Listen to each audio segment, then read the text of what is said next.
सत्य असेल तेच दिसेल. अमरावती जिल्ह्यातील परतवाडा इथं समोर आलेले व्हिडिओ कांड प्रकरण दिवसेंदिवस अधिकच गंभीर वळण घेत आहे. सुरुवातीला काही व्हायरल क्लिप्समुळे मर्यादित वाटणारे हे प्रकरण आता मोठ्या गुन्हेगारी जाळ्याचा भाग असल्याची शक्यता व्यक्त केली जाते.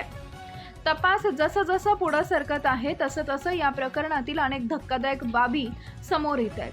पोलिसांनी या प्रकरणी दुसरी मोठी कारवाई करत उजेर खान इक्बाल खान याला अटक केली आहे. या प्रकरणात तब्बल 180 मुलींचा समावेश असल्याचा आणि 350हून अधिक व्हिडिओ तयार करण्यात आल्याचा धक्कादायक दावा समोर आलाय.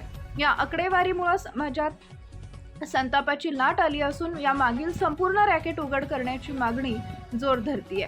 ही केवळ एक गुन्हेगारी घटना नसून समाजातील सुरक्षिततेवर आणि महिलांच्या सन्मानावर गंभीर प्रश्नचिन्ह निर्माण करणारी बाब आहे. संबंधित आरोपीवर कठोर कारवाई करून पीडितांना न्याय मिळवून देणं हीच काळाची गरज आहे. प्रशासनाने या प्रकरणाची सखोल चौकशी करून दोषींना कठोर शिक्षा द्यावी अशी सर्वसामान्य नागरिकांची मागणी आहे. Subscribe now and press the bell icon.